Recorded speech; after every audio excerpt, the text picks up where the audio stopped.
الحمد لله وكفى وسلام على عباده الذين اصطفى اللهم لك الحمد ولك الشكر اللهم لا أحصي ثناء عليك أنت كما أثنيت على نفسك والصلاة والسلام على رسولنا وسيدنا محمد خاتم النبيين وعلى آله وأصحابه أجمعين أما بعد فقد قال تبارك وتعالى أعوذ بالله من الشيطان الرجيم بسم الله الرحمن الرحيم يا أيها الذين آمنوا بالله ورسوله والكتاب الذي نزل على رسوله والكتاب الذي أنزل من قبل ومن يكفر بالله وملائكته وكتبه ورسله واليوم الآخر فقد ضل ضلالا بعيدا وقال صلى الله عليه وسلم من قبل مني هذه الكلمة التي عرضت على عمي فردها فهي له نجاة أو كما قال عليه الصلاة والسلام محترم حاضرين الله پاک الشكر তালিমুল কুরআন মহিলা মাদ্রাসা এন্ড স্কুলের উদ্যোগে আয়োজিত ওয়াজ ও দোয়ার মাহফিল আজ 17 নভেম্বর 2024 ঈসাই রবিবার স্থান জায়গির মেক্সিমুল উত্তরপাড়া জায়গির মানিকগঞ্জ। এখানে বেশ কয়েকজন বড় আলেমের কথা উল্লেখ করা আছে, কেউ বয়ান করছেন কেউ বয়ান করবেন। আল্লাহ তাআলা সকলকে উত্তম বিনিময় দান করেন, সকলের মুখ থেকে এমন কথা বলার তৌফিক দেন যার মধ্যে সকলের ফায়দা হয়। আমিও দোয়া চাই এমন কিছু কথা বলার তৌফিক আল্লাহ আমাকে দেন যে কথায় আমারও ফায়দা হয় আপনাদেরও ফায়দা হয়। বলেন আল্লাহ তৌফিক দান করেন। না বলতে কইছি আল্লাহ তৌফিক দান করেন। আমিন তো দোয়া হইল না, দোয়া তো এইটা হইল। কি বলতে হবে? আল্লাহ তৌফিক দান করেন, এই যে হলো দোয়া। আমি কোরআনে কারীমের একটা আয়াত আপনাদের সামনে তেলাওয়াত করছি এবং একটা লম্বা হাদিসের শেষ অংশ, বিষয় দুটাকে সামনে রেখা আল্লাহ তাআলা যে কিছু বলার তৌফিক দান তো বলবো। আপনারা আমার সাথে কথা বলবেন, এই মুজাকারা করব, জিজ্ঞাসা করব, জবাব দেবেন। চুপচাপ থাকবেন না, জবাব দিয়ে বোঝা যাবে যে আপনারা কতটুকু কথা বললে বুঝলেন কি বুঝলেন না। জবাব দিবেন তো ইনশাআল্লাহ? আল্লাহ পাক তৌফিক দেন। এবার বলতে হবে আমিন। কোরআনে কারীমের সূরা নিসা 126 নং আয়াত, যা পঞ্চম পারায় 5 পারাতে আছে, ওই আয়াতটা পড়ছি। আয়াতের মধ্যে আল্লাহ তাআলা ডাকছেন, সম্বোধন করছেন ঈমানদারদেরকে, যাদের ঈমান আছে তাদেরকে, কোন কাফেরকে না, মুশরিককে না, মুনাফিককে না। ডাইরেক্ট বলছেন ইয়া আইয়ুহাল্লাযীনা আমানু। আমরা তো আলহামদুলিল্লাহ ঈমানের দাবিদার, ঈমান আমাদের আছে নাকি? বলেন আলহামদুলিল্লাহ। তাহলে আমাদেরকে বলছেন আল্লাহ তাআলা, হে ঈমানদাররা শুনো। ডাক দিয়ে কি বলছেন? যে আমিনু বিল্লাহি ওয়া রাসূলিহি, তোমরা আল্লাহ এবং তার রাসূলের প্রতি ঈমান আনো, আল্লাহকে বিশ্বাস করো, তার রাসূল মুহাম্মদ ইবনে আব্দুল্লাহ সাল্লাল্লাহু আলাইহি ওয়াসাল্লামকে অন্তর থেকে বিশ্বাস করো, মানো। প্রশ্ন হলো ঈমান তো আগে আছেই, আমরা ঈমানদার, ঈমানদারদেরকে আবার ঈমান নেওয়ার কথা বলা হইতেছে কেন? যেমন বর্তমানে যারা তাবলীগ দাওয়াতের মেহনত করে উলামায়ে কেরামের নেতৃত্বে হক জামাত, যখন এরা কাউকে দাওয়াত দেয় তো বলে মুসলমানের দাওয়াত দেন কে, আপনার কাফেরকে দেন কে, আমি তো মুসলমান আসি, এই কথাটা বলে। অথচ আল্লাহ কি বলছেন? ইমানদারদের কি বলছেন? আমিনু, ইমান আনো। তাহলে ইমানের কথা খালি কাফেরদেরকে বলতে হবে না, মুসলমানকেও বলতে হবে। কথাটা বুঝে আসছে কিনা? সে ইমান যে আনলো তার ফিরে ইমান না দরকার নাকি? এই কথা আল্লাহ কেন কইতেছেন যে আমিনু? আমর দিছে, সিগায় আমরের সিগা, নির্দেশ সূচক। আম, ইমান গ্রহণ করো, বিশ্বাস করো আল্লাহকে, তার রাসূলকে। কেন বলছেন? বলে দেখেন, প্রত্যেকটা জিনিসের মধ্যে একটা স্রোত আছে, একটা হাকিকত আছে। স্রোত এবং হাকিকতের মধ্যে পার্থক্য আমরা বুঝি, এমনকি আমাদের আদনা বাচ্চারাও বুঝে।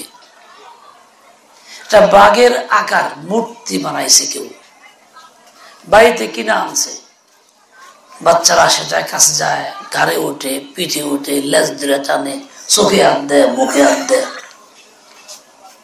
কিন্তু বাস্তবে এটা হলো বাঘের আকার, স্বরূপ। আসল বাঘ যদি আসতো তাহলে বাচ্চার বাপ দাদা পর্যন্ত পারত কাছে যাইতে। কারণ সে হাকিকত যে আসল বাঘ, তাকে সবাই ভয় করে, ও আক্রমণ করবে, ও খেয়ে ফেলবে। আর এই একটা মূর্তি বাঘের অথবা একটা ফটো, ওটা কোনো মূল্য নাই। তাহলে এরকমই দেখেন, কুশল তোমার দেশে আমরা চিনি, সবাই কুশল খাই। একটা বাঁশের কুরল, চিকন একটা বাঁশ, কুশলের মতো মোটা যদি হয়, তাহলে এই বাঁশটা দেখে বোঝা যায় যে বাঁশ না কুশল। আমরা গ্রামে গ্রস্ত থাকি, এই জন্য আমরা বুঝি। কিন্তু যেই লোকটা কুশলের বাঁশ দেখে নেই, ও কি বুঝবো? দেখতে কাছাকাছি সব, তাই না? আমাকে অভিজ্ঞতা বেশি, বাঁশ নাড়াচাড়া করতেছি, এলে আমরা বুঝতেছি।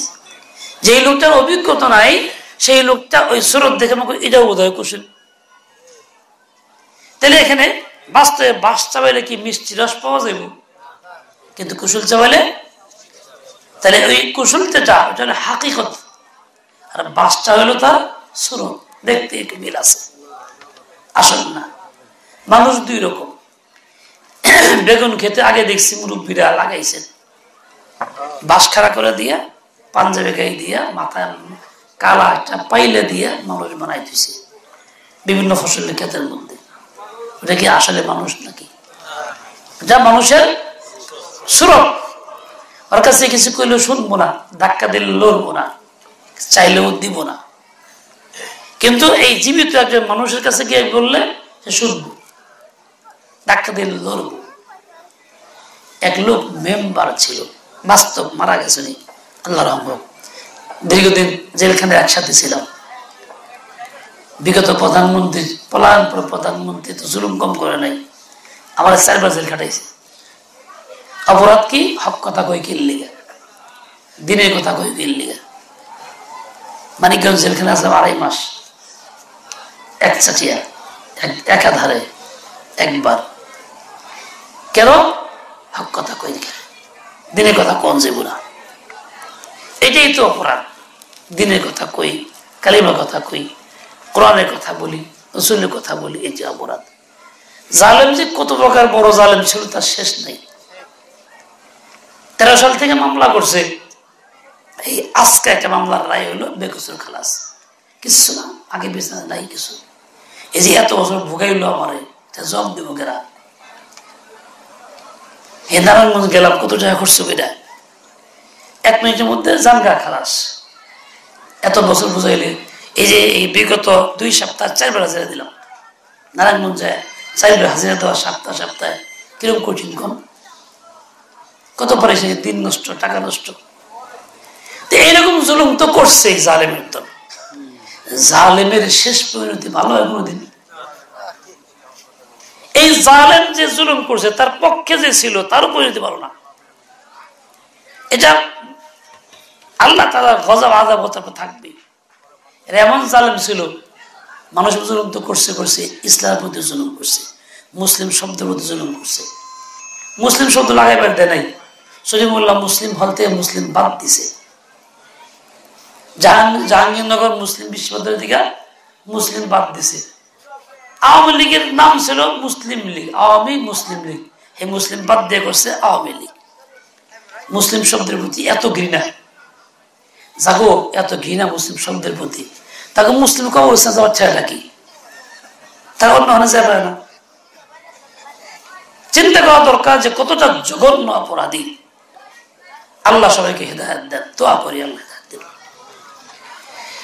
এইরকম বলতেছিলাম যে আকার এক জিনিস, হাকিকত। ওই মেম্বার সাহেব একদিন রাত্রেবেলা গেছে, এদিকে আমার দিকে তাকান মুরব্বি, এদিকে তাকান, ওইদিকে দিল্লি আমি আসুন নাকি, দিল্লি আপনি আসবেন নাকি, কথা শোনেন, কারণ কোনো বিশেষ প্রয়োজন হলে আসতে উঠে গিয়ে আবার আসবেন, কিন্তু কথা কইেন না। তো ওই মেম্বার সাহেব কইতেছে আমি রাত্রেবেলায় আসতেছিলাম, দিনে যাওয়ার সময় দেখছি একটা বেগুন ক্ষেত, তার মধ্যে মানুষ বানাই না, কিন্তু আসার সময় রাত্রেবেলা অন্ধকার, আর মন নাই, দূরে দেখছি মানুষ দেয়া যায়, মনে সন্দেহ, অন্ধকার রাত, একলা একলা আছে, ডাকাত খার রয়েছে, মাঝে মধ্যে ডাকাতি হয়, এই জন্য খালি সন্দেহ, একলা একলা যাই, আর খালি মনের দুর্বলতা বাড়ে। কাছে গিয়ে চিন্তা করছি যে কি করুন, এমন একটা বাড়ি মারমু, ফালাই থেকে যাবো না, যা করে বোধ হয়।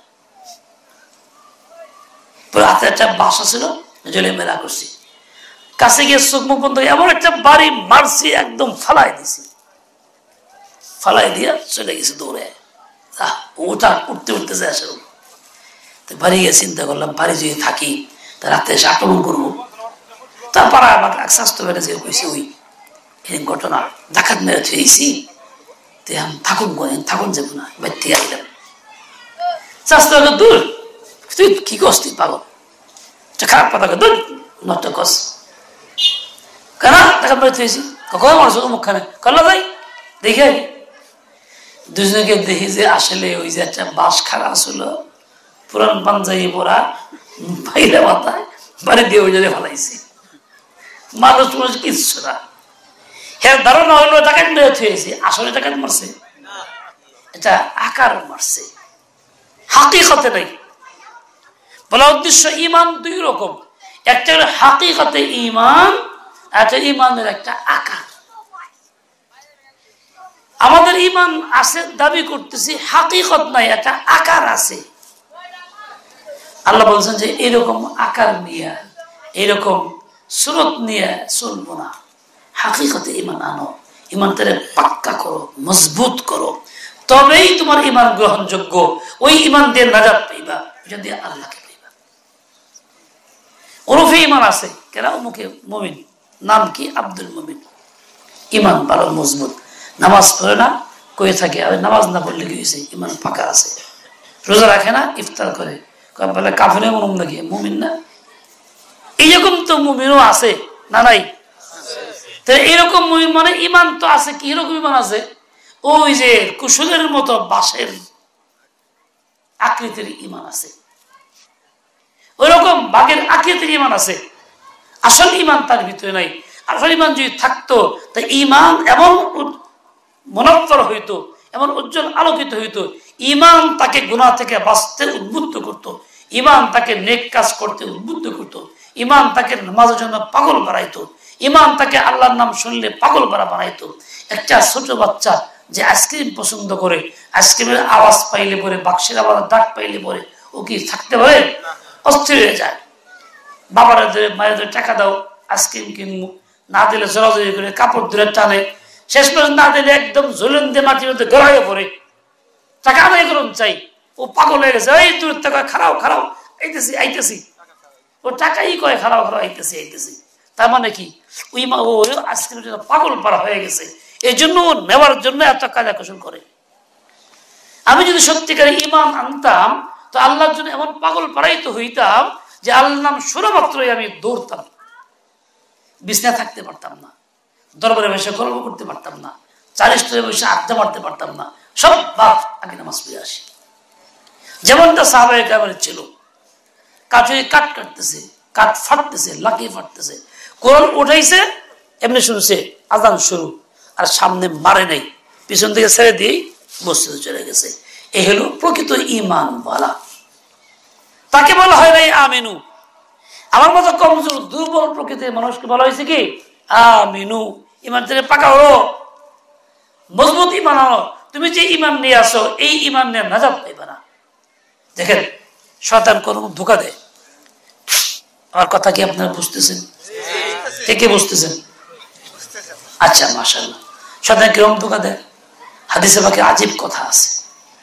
মানুষ যখন মৃত্যুর সময় ঘনায় আসে, বিছানায় থাকে, একদম লক্ষণ পাওয়া যায় কমজোর, অসুস্থ, চলে যাবে যাবে ভাব। এই মুহূর্তে বাস্তব যে শয়তান ইবলিস ও ওই ব্যক্তির মায়ের আকার ধরে আসা কান্নাকাটি করে। একবার আসে মায়ের আকারে, ও দেখতেছে মা আইছে, মা তো আগেই মারা গেছে, তো মা করতে গাইল। তো বলে কি মা তুমি কান্দো কে? চোখে পানি ফেলতেছে দুঃখে। স্বাভাবিক মা কানলে ছেলের ভিতরে আঘাত লাগে। মা তুই কান্দো কে? বলে কি বাবারে আমি তো তোর দুঃখে কান্দি। বলে কি হয়েছে? বলে তুই যে ঈমান নিয়ে আসস, যে দিন ধর্ম নিয়ে আসস, এই দিন ধর্ম নিয়ে আসলে তুই নাজাত পাবি না। আমি তো তোর আগে আইছি, পরকাল দেখছি, আমি তো বুঝা ফেলাইছি। তাহলে কয়েকে মা তাহলে কি করার লাগবো? তা বলবে কি তাহলে তুই এক কাম কর, খ্রিস্টান হয়ে থাকা। এই লোক যদি এরকম দুর্বল ঈমান বলা সুরতে ঈমান নিয়ে থাইকা থাকে, যার নামাজ ছিল না, যার রোজা ছিল না, যার পর্দা ছিল না, যে কোরআন জীবনেও পড়ে নাই, মুখ দিয়ে বিসমিল্লাহির রহমানির রহিম কইতে পারছে, রহমানির রহিম বলে নাই, যে পাকনা পাকের খেয়াল করে নাই, যে চরিত্রহীন বেআখলাক ছিল, যে সুদঘুষ নিছে, যে জুলুম করছে, ঈমানের পরিপন্থী সব কাজ করছে, ওই লোকটা তখন কি করবো? দরদি হইয়া মার কথায় ভুলে গিয়া, মা মানে শয়তান, মা রূপী ইবলিস শয়তানের কথা ভুলে গিয়া খ্রিস্টান হয়ে যাব, ঘোষণা দিব। মৃত্যুর সময় খ্রিস্টান হয়ে গেলে ঈমান থাকবো না, খতম হয়ে যাব। জুড়ে বল, ভয় পান কেন? ওই রকম অবস্থায় চলে গেলে নাজাত মিলবে? জাহান্নাম থেকে মুক্তি পাবে? জান্নাত পাবে? পাবে না। উপরে সমাজে ইসলাম ছিল, মুসলিম পরিচয় ছিল, মাহফিলে আসছে, ঈদগাহে গেছে, মাঝে মধ্যে জুমার দিন মসজিদে হয়ে গেছে, কিন্তু ওই দিন আর এই বাঁচাইতে টিকবো না, ওই দিন শেষ। কেন টিকবো না? আসল ঈমান তার ছিল না, পাক্কা ঈমান তার ছিল না, তার কাঁচা ঈমান, সেই জন্য টিকবে না। নরবরে ঈমান চলে গেছে, কচু পাতার পানি স্থায়িত্ব নয়, মুহূর্তের মধ্যে চন্দ্রকোণ পড়ে যায়। এখন যে বেআমল হয়, গুনাহ যে ছাড়ে না, নেকির অটল যে থাকে না, সে কচু পাতার পানির মতো ঈমান রাখছে, যেগুলোর মধ্যে খতম হয়ে যাবে। এদেরকে বলা হয়েছে ইয়া আইয়ুহাল্লাযীনা আমানু আমিনু বিল্লাহি ওয়া রাসূলিহি। ও কাঁচা ঈমানওয়ালা, পাকা ঈমানওয়ালা। এখন কোন আমরা যারা আছি প্রত্যেকে পাকা ঈমানওয়ালা? সত্য কথা বল, পাকা ঈমানওয়ালা? সব কাজ 100% ঠিক আছে? কাঁচা ঈমানওয়ালা। আমাকে বলা হচ্ছে আমিনু, এই বলি আমাকে বলা হচ্ছে কি আমিনু, ঈমান আনো, ঈমান পাকা করো। এই আমিনুর অর্থ কি? আচ্ছা পরে আসি। এখন এই যে লোকটা মৃত্যু পথযাত্রী, সে মায়ের দুঃখে, শয়তান মায়ের দুঃখে দুঃখিত হয়ে দিন বাদ দিয়ে দিল। কেন দিল? বলে এই লোকটা কাঁচা ঈমান বলা আছে, গুনাহ থেকে বাঁচে নাই, হারাম থেকে বাঁচে নাই, ঈমানের মর্যাদা সে রক্ষা করে নাই, সেজন্যই সে ঈমান থেকে সরে গিয়ে ওইভাবে বেঈমান হইল। আর যদি পাক্কা ঈমান বলা হয়, সংখ্যা তো কমই থাকে, বলবে অসম্ভব, অসম্ভব হইতে পারে না। আমার ঈমান হলো এটার উপরে লা ইলাহা ইল্লাল্লাহ মুহাম্মাদুর রাসূল, বলেন লা ইলাহা ইল্লাল্লাহ মুহাম্মাদুর রাসূলুল্লাহ, এই কথা জোরে বলবে, বলা মাত্র ইবলিস গায়েব, খতম। আমি একটা আজীব ঘটনা শুনি, আপনাকে শুনবেন? বিরক্ত হইতেছেন? একজন বড় আল্লাহওয়ালা বুজুর্গ ছিলেন, যার নাম খুব মশহুর, শেখ ইবনুল আরাবী। অনেক বড় আলেম ছিলেন, যে আলেমের তুলনা বর্তমান সারা বিশ্বের সব মিলাই হবে না। ইবলিস শয়তান তার সামনে এসে কয় কি, ইবনে আরবি তুমি বহুত বড় আলেম। বলে আলহামদুলিল্লাহ। তো কয় কি আমার লোকে বহস করো? শয়তানে কয়। ইবনে আরবি চিন্তা করলো ওর লোকে বহস করা কায়দা নেই, বহস করলে কোন কথা কয়ে কিভাবে বেঈমান বানায় আলাইব। কয় ঠিক আছে বহস করবো। কি বহস? লা হাওলা ওয়ালা কুওয়াতা ইল্লা বিল্লাহ। এই কথা কইছে বলে দৌড় শয়তানে। কয় আজকে তল্লার বহস শিখেছে আমার আল্লাহর নবী এই কথা কইলা, লা হাওলা ওয়ালা কুওয়াতা ইল্লা বিল্লাহ। এবার শয়তান দূর। বুঝাইলেন শয়তান বা শয়তানের ছেলেরা যদি উল্টা পাল্টা কথা কয় বহস করবার চায়, দিন দে বহস করুম, এই করুম সেই করুম, স্টেজে গিয়া চ্যালেঞ্জ করে, তখন তার জবাব কি? কথা কর জবাব কি? দিন দিবার যায় না। কত বহস হলো এইটাই, লা হাওলা ওয়ালা কুওয়াতা ইল্লা বিল্লাহ। কারণ লা হাওলা কা শয়তান কখনো টিকতে পারে না। এক বেচারা এমনি আমলদার নেককার মানুষ, ভালো মানুষ।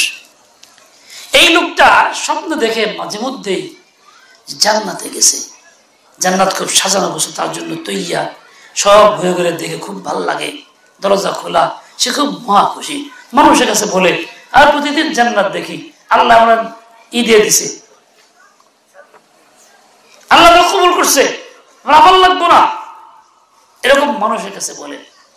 একদিন বলতে বলতে তার শায়ের কাছে বলছে, বাইশদের কাছে, যে হুজুর এই অবস্থা, বুঝলেন তো অবস্থা তো খারাপ, চিকিৎসা করা লাগবে।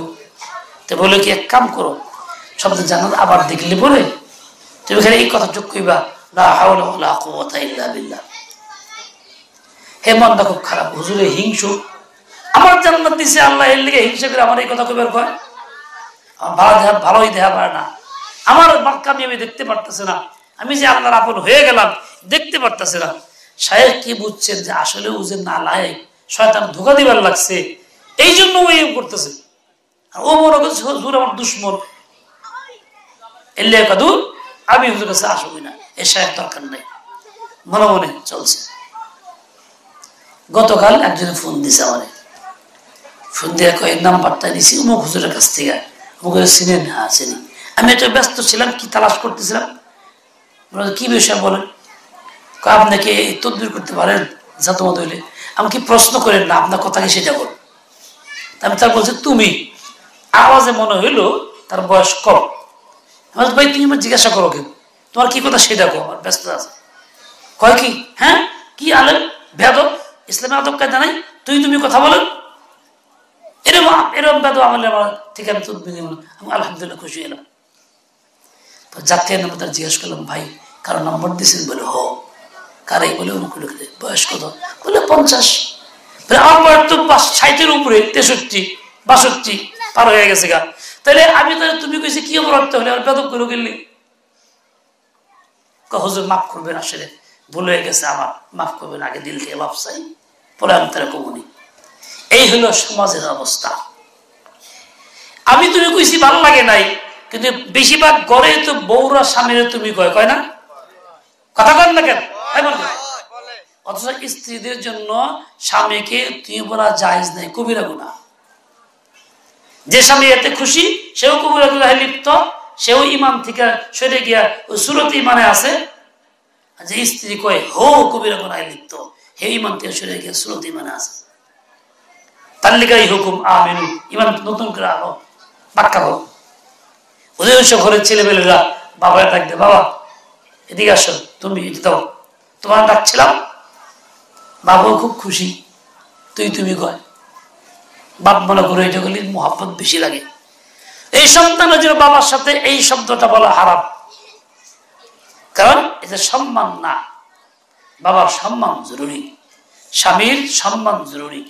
আপনি এত মোহাব্বত দেখান, আপনার চেয়ে কম বয়সের ডিসি আপনারই ছাত্র যদি হয়, ডিসি অফিসে গিয়ে বলবেন তুমি? ছাত্র হলে বলতে পারবেন না। কেন? তুমি বললে অসুবিধা কি? আমার ছাত্র, বয়স আমার চেয়ে কম, ছাত্র নাই হোক, বয়স আমার চেয়ে কম, আমার 70 বছর, ওর বয়স 40 বছর, তুমি কইতে অসুবিধা কি? কখন যে মনে হয় সম্মানের লাগে। সম্মান হলো কি আপনি, তাই না কথা? হে জায়গায় আপনি বলে সম্মান বুঝেন, বাপের সম্মান বুঝেন না, স্বামীর সম্মান বুঝেন না। আমরা এমনটাই হয়ে গেছি, এখন অনুভূতি হারায় ফেলছি, কোনটা করতে হবে তাও বুঝি না, এই জন্যই বরদাস্ত করতেছি। জায়েজ নাই এটা, এতে অশ্রদ্ধা হয়। ফল হইতেছে কি, ওই স্ত্রী স্বামীর সাথে টেক্কা দিয়া সমান অধিকার। ওই বাচ্চা এখন বাবারে মানতেছে না, উল্টা বাবার নিয়ন্ত্রণ করতেছে। বাচ্চা থাকবে বাবার অধীনে, মায়ের অধীনে। বাচ্চা হয়েছে বাপ মার নিয়ন্ত্রক, বাপ মার শাসক। আমাদের কাছে অনেক বাচ্চা মায়েরা আসে, বাবারা আসে, অনেক অভিযোগ করে। আমি কিন্তু কি না ভাই, ইচ্ছা করে হাতের কামাই করছে, আমি পাইবে না। ও ভাই, হাদিসে ভাই কি আসছে? হাদিসে আসছে ওয়ালা তারফা আনহুম আসাকা আদাবান। মুহাম্মদুর রাসূলুল্লাহ সাল্লাল্লাহু আলাইহি ওয়াসাল্লাম তার প্রিয়তম সাহাবী মুআয রাদিয়াল্লাহু আনহু 10টা ওসিয়ত করছিলেন। তার মধ্যে এই একটা কথা আছে যে অধীনস্থদের থেকে শাসনের লাঠি সরাইয়া দিও না, শাসনের লাঠি রাইখো। আর আজকাল আমার অবস্থা হইল এই, শাসন বলতে কিছুই নাই, খালি আদর, খালি আদর, খালি আদর। ফল কি? মাথা বাড়ি দেয়, মাথায় উঠে। ও ভাই, এই যে মাটি, এটার দাম আছে না? আছে? কোন জায়গায় লাখ টাকা শতাংশ, দেয় কোটি টাকা শতাংশ আছে না? এরকম 10 কোটি টাকা শতাংশ আছে। এই মাটি যখন পায়ের নিচে থাকে তখন দাম কিন্তু খুব, তাই না? উইয়া যদি চোখে এসে বসে, কপালের ভুরুতে এসে বসে, মাথার চুলে এসে উইটা লাগে, দাম আছে? জুড়ে দাম আছে? এটা কি করেন? এটা বয়লাকে ফালাই দেন, মাথা ধন, আশ্রাম ঝাউ দেন। যে মাটি কোটি টাকা দিয়ে আপনি কিনতেছেন কয়েক হাত জায়গা, ওইটা পায়ের নিচে আসলে দেখা খুব দাম আছে, যখন মাথার উপরে চলে আইছে দামি নাই। এটা কি হয়ে গেছে? ফেলার জিনিস হয়ে গেছে, ছাড়তেছে, ফেলতেছে। যে সন্তান আপনার কাছে প্রিয়, যতদিন অধীনে থাকবে তো প্রিয় থাকবে। স্ত্রী আপনার কাছে খুব ভালো, যতদিন অধীনে থাকবে তো এরকম দামি থাকবে। ওদিন থেকে বের হয়ে যাবে তো ওইরকম ঝাইরা ফেলার মতো হয়ে যাবে। আল্লাহ তো কোনো মূল্য তার নাই। যেহেতু বিশ্বাস করি না, আমল করতেছি না, এলে আমাকে আল্লাহ আমিনু নতুন করে পাকাই মানাও। এবার যখন মার রূপে শয়তান চলে গেছে, পারলো না, ভালো লোকের কাছে পারলো না, এবার আবার ঘুরে বাবার সুরতে আইছে। এই বেটাই শয়তান আল্লাহ ক্ষমতা দিছে, বিভিন্ন রূপ বদলাইতে পারে। বাবার সাথে কান্দে আর কান্দে, ছায়া দেখে পায়ের তলে বাবা বসে রয়েছে। বাবা তুমি কান্দো কে? এই মনে আছেন কই, এত গন্ডগোল কেন, কি সমস্যা? আসলে সুযোগ নাহলে দূরে কোথাও যাক।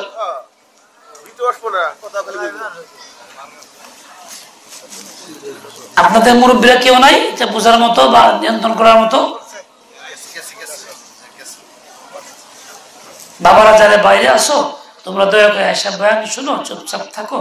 বিশেষ প্রয়োজন দূরে কোথাও যাও, যাতে করে তোমাদের আওয়াজে আমাদের সকলের কষ্টের কারণ না হয়। তোমাদের কাছে অনুরোধ থাকলো, আশা করি বুদ্ধিমান বুঝবা। তো দেখেন এই অবস্থা, আমাদেরকে বলা হয়েছে আমিনু। কেন? সূরাতে ইমান আছে, হাকিকত নেই সেই জন্য। এখন যখন শয়তান বাবার রূপ ধরে এসে কান্দে, তখন হে আবার কয় যে বাবা তুমি কান্দো কেন? সে বললে যে বাবার তোর দুঃখে কান্দি কেন? পরকালে আগে আসছি, দেখছি অবস্থা, চিনছি বুঝছি, তুই তো নাজাত পাবি না, যে ধর্ম নিয়ে আসছ তোর মাপ নাই, বলে কি করার লাগবো? বলে ইহুদি হয়ে যা। তখন সে এরকম কাঁচা ইমান ওয়ালা ইহুদি হবে। সূরাতে ইমান ওয়ালা কি হবে? ইহুদি হবে। ইহুদি হয়ে গেলে কি নাজাত মিলবো? জান্নাতে যাইবো? নবীর সুপারিশ পাইবো? নগদ জাহান্নাম শুরু। আর যে পাকা ইমান ওয়ালা হয়ে থাকে, যার স্রোত নাই, হাকিকতে ইমান ছিল, যে ইমানের আলোকেই চলছে, সব কাজ ঠিক মতো করছে, সে বলবে অসম্ভব লা ইলাহা ইল্লাল্লাহ মুহাম্মাদুর রাসূলুল্লাহ, বরাবর শয়তান গায়েব, আর থাকবে না। পরীক্ষায় পাশ করে গেল, শয়তান তাকে কিছু করতে পারলো না। ওই রকম মুহূর্তে তো আপনার সাথী কেউ দেখে না, স্বামী অসুস্থ হলে স্ত্রী দেখে না, স্ত্রী অসুস্থ হলে স্বামী দেখে না, মা বিপদে পড়লে ছেলে মেয়ে দেখে না, সবাই তাকে উপর উপরে দেখে। শয়তান কি করে তাকে দেখে? দেখেন ওই অবস্থায় কর্তব্য ছিল প্রত্যেক মুমিন মুসলিম মৃত্যুপথ যাত্রীর কাছে বৈশা কালিমাটা জোরে জোরে পড়া, লা ইলাহা ইল্লাল্লাহ মুহাম্মাদুর রাসূলুল্লাহ, আশহাদু আল্লাহ, জোরে জোরে পড়া। যাতে করে আওয়াজ শুনে একবার ধ্যান করে আমার তো কালিমা এইটা, ইবলিস তাকে ধোঁকা দিতে গেলেও যাতে তার কানে এটা পড়ে, সে যাতে এই উসিলা হলো শিখতে পারে।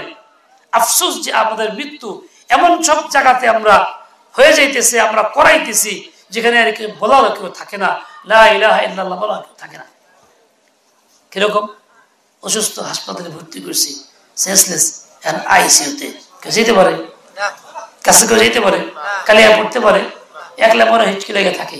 2 দিন পরে ডাক্তার কয় লাশ নিয়ে যাও, দুনিয়াতে আর নাই। তার কি হইল কে জানে।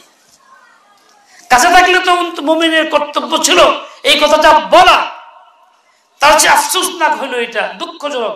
কোনো আক্রান্ত ব্যক্তি হয় ক্যান্সার হয়েছে বা বেশি বড় রোগ হয়ে গেছে, সহ্য করতে পারে না, ছটফট করে, ডাক্তাররা তখন কি করে ইঞ্জেকশন লাগায়, সেই ইঞ্জেকশন দিয়ে সাময়িক এটাকে ধামা চাপা দিয়ে রাখে, ওইটা নেশার ইঞ্জেকশন, সে যে বুঝতে না পারে, যে ব্যথাটা অনুভব করতে না পারে। ও ভাই, নেশা খাইলে ইমান নিয়ে দুনিয়া থেকে যেতে পারে না। হাদিসে পাক আছে মুদমিনু খামার, সবসময় মদ পান করে এমন ব্যক্তি দুনিয়া থেকে বেমান হয়ে মারা যায়, তার তওবা কবুল হয় না।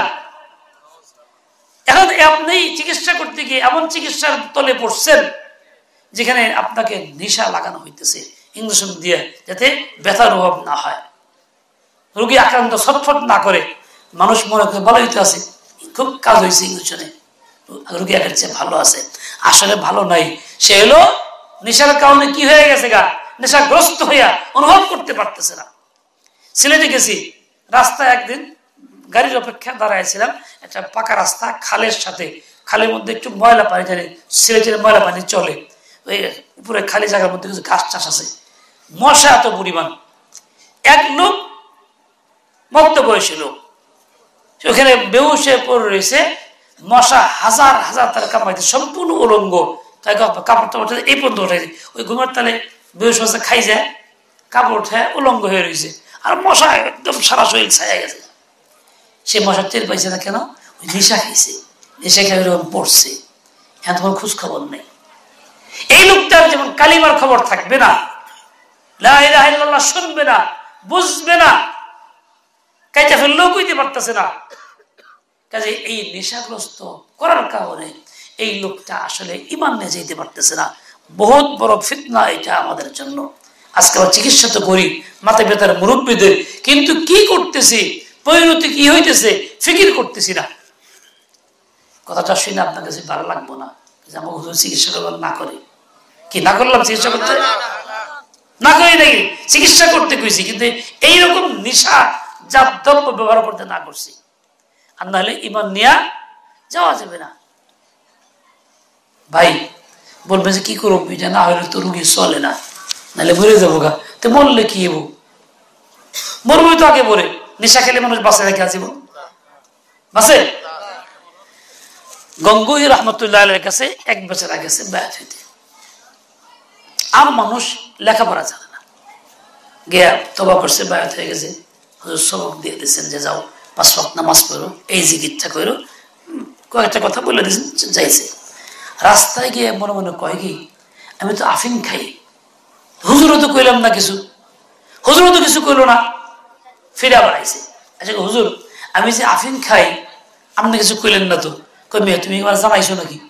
আচ্ছা এখন যখন জানলাম আফিম খাও, তাহলে এক কাম করো, এই প্রতিদিন একটু কম কম খাইও, যা খাইতে তার সে একটু কম খাইও, আজকে যা খাইবা একটু কম, কাল তার সে একটু কম খাইও, তারপর আর একটু কম খাইও।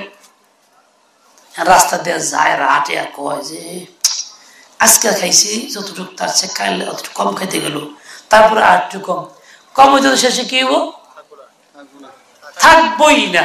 তাহলে হুজুর আসলে আমাকে ছাড়তে কয়, ডাইরেক্ট কয় নাই, একটু কৌশলে হয়েছে, সারঞ্জন লাগবে 2 মাস পরে, কমতে কমতে সারঞ্জন লাগবই, এখনই ছাড়লাম, যা জিতে দিচ্ছে। দেখেন কিরকম হিম্মত, তওবা তার কতটা খাঁটি, যে তওবার পরে সে মোটেও নেশার দিকে ঝুঁকে নাই। নেশা না খেলে অসুবিধা হবে, অসুস্থ হয়ে পড়বে, বাস্তবে হয় নেশার কারণে আক্রান্ত হয়ে পড়ে, সে এটাও পূর্বা করে না, একদম ছেড়ে দিচ্ছে, যা। 2 মাস পরে আইছে, টাকা নিয়ে 2 টাকা নিয়ে এসে হুজুর দেখা করতে, এই যে টাকা হাদিয়া। কি টাকা? হুজুর আমি যে নিশা খাইতাম, আফিং খাইতাম, 2 টাকা খরচ হইতো, 2 টাকা আপনারা দিয়ে গেলাম, নিফাকে বন্ধ করে দিছি। দেখেন কিরকম হিম্মত। এটা কি ইমান পাকা হয়েছে না কাঁচা হয়েছে? জুড়ে বল। এখন এই লোকটা অসুস্থ হয়ে পড়ছে, দাস্তার দাস্ত কোনো করে ফিরে না। ডাক্তাররা বলছে আফিম খাওয়া লাগবো, তাছাড়া এটা ভালো হওয়ার কায়দা নেই। এই লোক ডাক্তার সাহেব আফিম খাইলে ভালো হবো, কয়দিন বাঁচুন? কোথা তো কইতে পারুন না, 2-4 বছর বাঁচতে পারো, তারপরে তার মত তো আসবেই। যদি মরতেই হয় তাহলে আফিম খায় মরুম না, না খেয়ে মরুম, যা আগে মরুম দরকার হলে। এর নাম হলো ইমান। এটা হলো হাকিকতে ইমান, সুরতে ইমান না। কথা বুঝেন নাই? সে কি বলছে? মরতেই যদি হয়, আফিম খাইলেও মরণ লাগবো 6 বছর পরে, না খাইলেও মরণ লাগবো, তুই মরুম তাহলে না খেয়ে মরুম কে? এমনই মরুম, সমস্যা কি? ছেড়ে দিছে যে না খাবোই না, তাদের যাওয়াই হইব কপালে। এই যে হিম্মতটা করছে, আল্লাহ এমন সাহায্য করছেন, সে আল্লাহ তাকে সুস্থ করে দিয়েছে, কোনো সমস্যা নেই। যখন এই বিপদ আসে, ইবতিলা পরীক্ষা আসে, হিম্মতটা পুরা করতে হয়। হিম্মত থাকলে আর অসুবিধা হয় না। হিম্মত করছেন, সাহায্য কে করছেন? আল্লাহ করছেন। আমি আপনি হিম্মত করি না, আগে আত্ম ছেড়ে দিই, এর লেগে আমার সাহায্য হয় না। ইয়া আইয়ুহাল্লাযীনা আমানু বিল্লাহি ওয়া রাসূলিহি, ঈমান আনো আল্লাহর প্রতি, রাসূল। এই রাসূল কেরা? মুহাম্মদ ইবনে আব্দুল্লাহ, পিতার নাম আব্দুল্লাহ, দাদার নাম কি? আব্দুল মুতালিব। মার নাম কি? জন্ম হয়েছে কোথায়? কম না কেন, ভয় পান কেন? নাম বলেছিলেন না আপনারা? জন্ম হয়েছে কোথায়? মৃত্যু হয়েছে কোথায়? মদিনায়। নতুন নবুয়তের আবিষ্কার করছে কাদিয়ানীরা, মির্জা গোলাম। হ্যাঁ বলে নতুন নবী হয়েছে, হ্যাঁ দাবি করে, হ্যাঁ নবী। হ্যাঁ বাড়ি ভারতে, কাদিয়ানি, গুরুদাসপুরে। হ্যাঁ বাবার নাম আর মির্জা, এর মার নাম সেরাক বিবি। রসুলের মার নাম আমেনা, বাবার নাম আব্দুল্লাহ। আরে এর নাম কি আর বাবার নাম কি, মার নাম কি? হে আবিষ্কার করছে ঈসার কবর আছে কাশ্মীরে। হয়তো ঈসা কি দুনিয়ার থেকে চলে মারা গেছেন না আল্লাহ উঠায় নিয়েছে? কোরআনে পাকে আছে এটা, বাল রাফাআহু আল্লাহু ইলাইহি। আল্লাহ তাআলা হয়তো ঈসাকে নিজের কাছে উঠায় নিয়ে গেছেন, 14 আসমানে নিয়ে গেছেন। তাহলে এই নতুন নবুয়তের দাবিদার মিথ্যুক মির্জা গোলাম আহমদ, ও তার কবর আছে কাশ্মীরে, মরে গেছে। কাজে পরবর্তী নবী কারা? ঈসার হাতে মরেই গেছে। কাজে ও হন পরবর্তী নবী। কি বিশ্বাস করেন? মানেন কেউ? এরকম কেউ যদি চিন্তা করে দুর্বল হয়ে যায়, তাহলে সে বেঈমান, কাফের।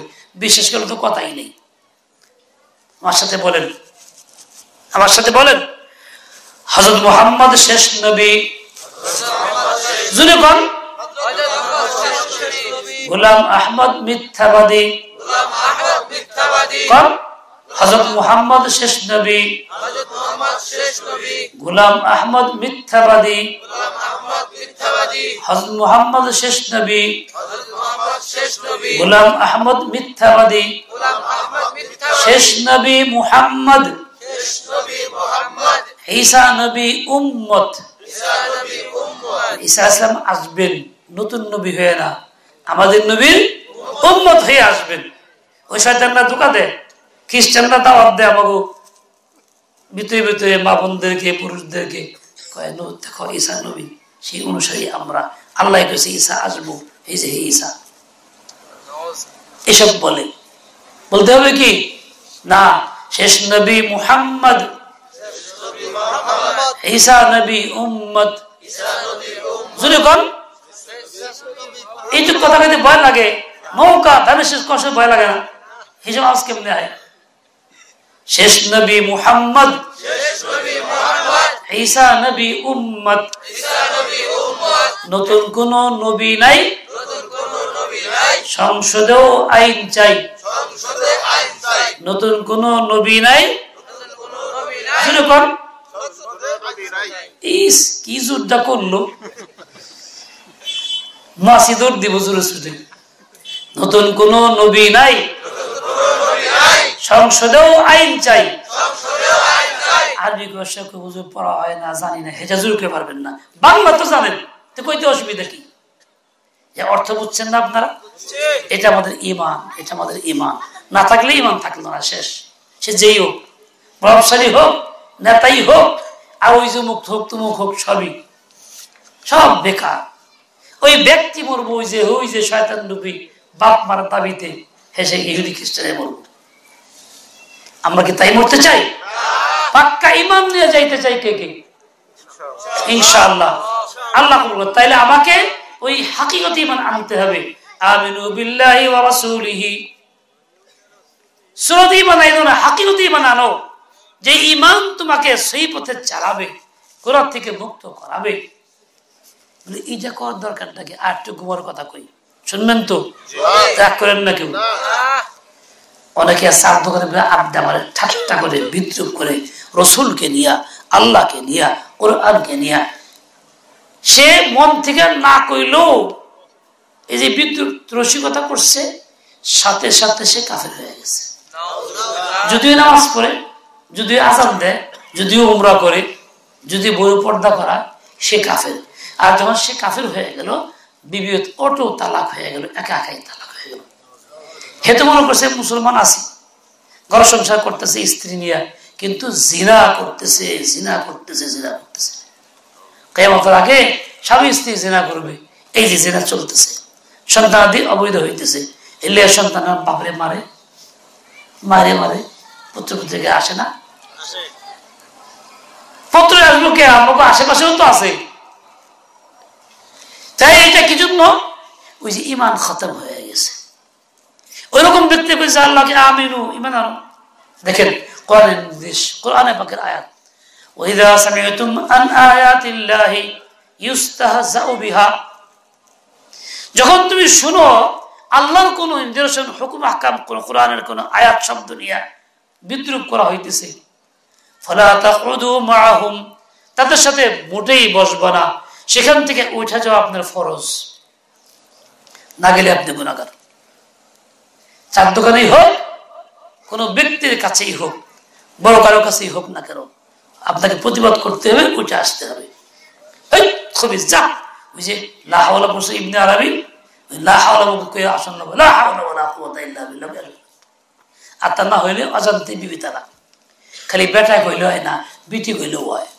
বিটি যদি কুফরি কথা বলে, কুফরি আকীদা বিশ্বাস করে, তখন সাথে সাথেই সে কাফের হয়ে গেল। সে স্ত্রীর থেকে, সে স্বামীর থেকে সম্পূর্ণ তালাক হয়ে গেল। এখন সংসার হবে জিনা, বাচ্চা হবে জিনার সন্তান। কাজেই তাদের জন্য বলা হচ্ছে আমিনু। সমাজের মধ্যে এই ধরনের ঘটনা নাই? দুই একজন তালাক আছে, 3 তালাক নিয়ে খাইতেছে, বাচ্চা কাছে আছে, কি করুন, বিপদগ্রস্ত, কোথায় যাবো, খাইতেছে, বহু কথাগুলো শুনতেছে না, নামাজও বই বসে, টেহাও দেয়, মাদ্রাসার টাকা দেয়, বা কই খুব দাম দেয়, এই আকাম কুকাম বেঁকে উঠতেছে। এগুলো সুরতে ইমান, ওই যে হেই মূর্তি, হাকিকতে ইমান না। ইয়া আইয়ুহাল্লাযীনা আমানু আমিনু বিল্লাহি ওয়া রাসূলিহি। এই যে আল্লাহ আমাকে ঈমান দিলেন, সবচেয়ে দামি সম্পদ পৃথিবীর মধ্যে, সবচেয়ে দামি নিয়ামত হলো ঈমান। ঈমান হচ্ছে বড় দামি, একটাও নাই। এইটা আমাকে দিবেন তো রক্ষা করার দায়িত্ব আমাকে দিবেন। ঈমান আনা যেমন ফরজ, ঈমান রক্ষা করা তেমনই ফরজ। কোন ঈমান আনা যেমন ফরজ, ঈমান রক্ষা করা তেমনই ফরজ। মুখ দিয়ে কোন ঈমান আনা যেমন ফরজ, ঈমান রক্ষা করা তেমনই ফরজ। ঈমান রক্ষা হয় না এমন কোনো কাজ করা যাবেই না, কিন্তু আমরা করতেছি তালে মিলে, হারামকে হালাল করতেছি, হালালকে হারাম করতেছি, সমর্থন করি, সাপোর্ট দিই, বলে দিই, তার কিছু হয় নাই। মাপ ধরে কয়া তালাক তার কিছু হয় নাই, সাপোকা পাপ হলে আমার হইব। মাপ ধরে কত বড় দুঃসাহসী, হে পাপের বোঝা নিব, বাপরে বাপ, নিজের নেই খবর, পাপের বোঝা লয়ে যাবো। আজকে আমাকে একজন মহিলা বলছে একটা আজীব কথা, আফসোস করে বলতে হয়, সমাজ কোথায় চলে গেছে, আমরা কিসের মুসলমান। মহিলা বলতেছে স্বামী স্ত্রীর সাথে গন্ডগোল, মহিলা বাপের বাড়ি গেছে, আসে না কয়দিন, তাই আনবার কাছে স্বামীও গেছে, তার সমাজে প্রচলিত উকিল বাবু গেছে। উকিল বাপ ডাক দিয়ে আলাদা করে কয়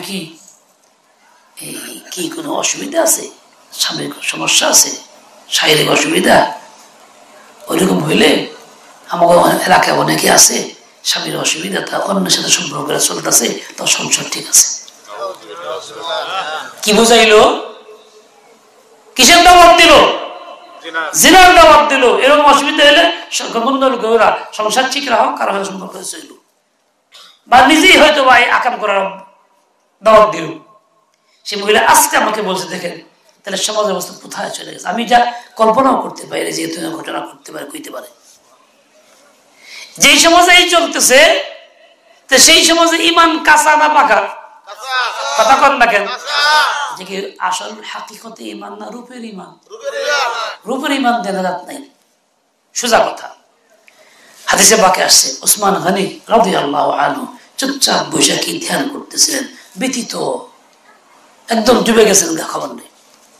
হয়তো উমর ওখান দিয়ে যাইতেছিলেন, সালাম দিছে, জবাব দেন, আমরা বুঝতেই পারে নাই। অভিযোগ করছে আবু বকর কাছে, আবু বকর ওসমান তো সালাম দিলাম, আমার জবাব দিল না, মানে খুব কষ্ট।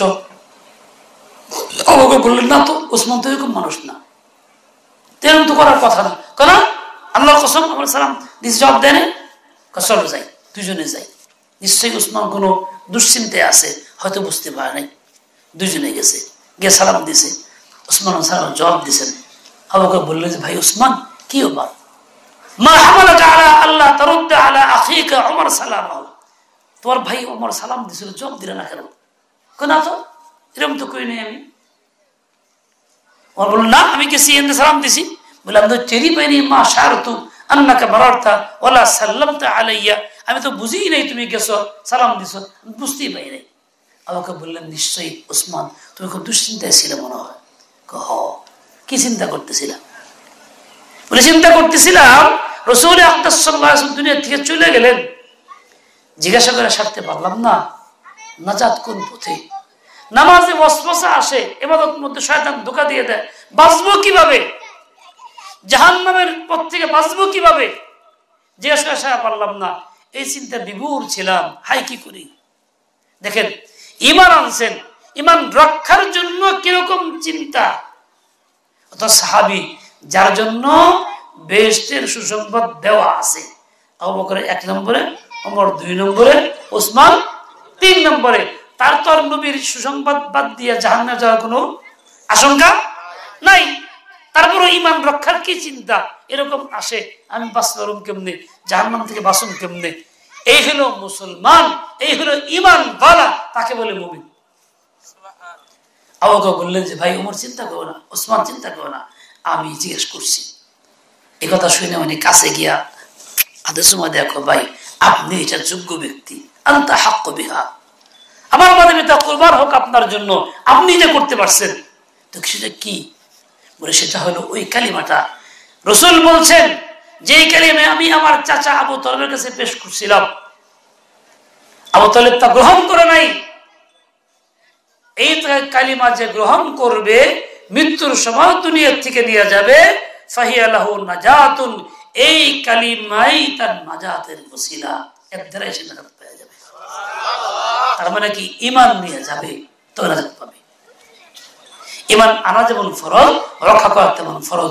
দুনিয়া থেকে ঈমান নিয়ে যাওয়া এরকম ফরজ, না যাইতে পারলে আর মুক্তি নাই। দুনিয়া থেকে ঈমান যাওয়ার জন্য ব্যবস্থা কি?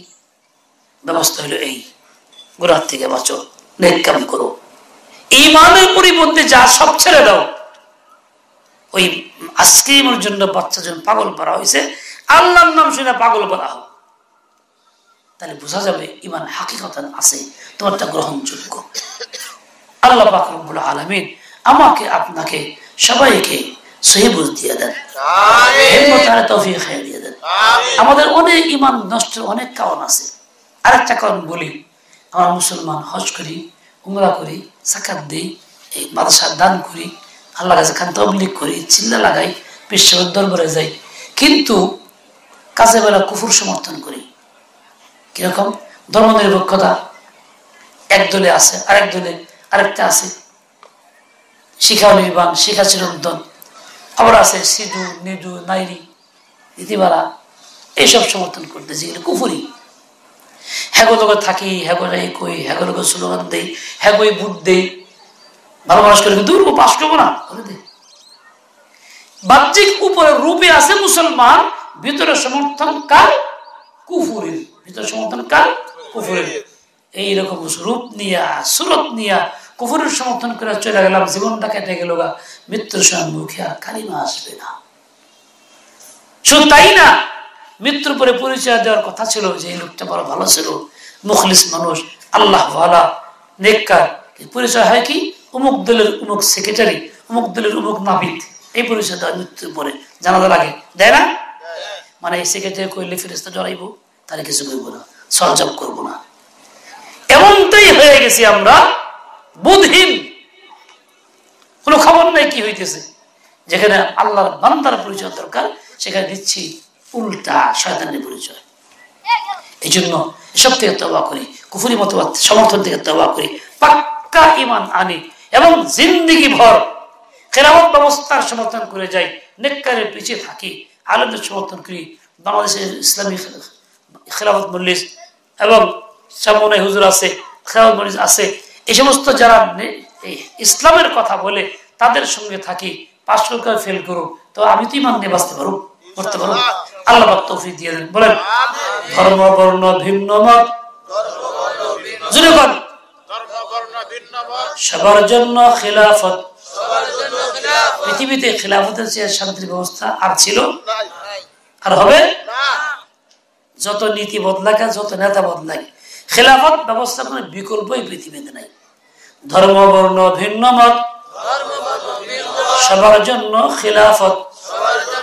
আল্লাহ পাক সেই বুঝ দিয়ে দেন, আমলের তৌফিক দিয়ে দেন। ওয়াসাল্লাল্লাহু তাআলা আলা নবিয়্যিনা। এই যে মাদ্রাসা হইছে কেন হইল? এই হাকিকতে ঈমান সমাজকে শেখানোর জন্য, প্রকৃত ঈমান বোঝানোর জন্য, প্রকৃত ঈমান নিয়ে দুনিয়ার থেকে যার ব্যবস্থা করার জন্য এই মাদ্রাসাগুলি হয়েছে। কাজেই আমাদের সকলের কর্তব্য হলো ঈমান রক্ষার স্বার্থে এই প্রতিরোধ রক্ষার যাবতীয় ব্যবস্থা গ্রহণ করা। আল্লাহ পাক তৌফিক দেন। ওয়া সাল্লাল্লাহু আলা নবিয়্যিল উম্মি। আসসালামু আলাইকুম ওয়া রাহমাতুল্লাহ। সুবহানাকাল্লাহুম্মা ওয়া বিহামদিকা আশহাদু আল্লা ইলাহা ইল্লা আনতা আস্তাগফিরুকা।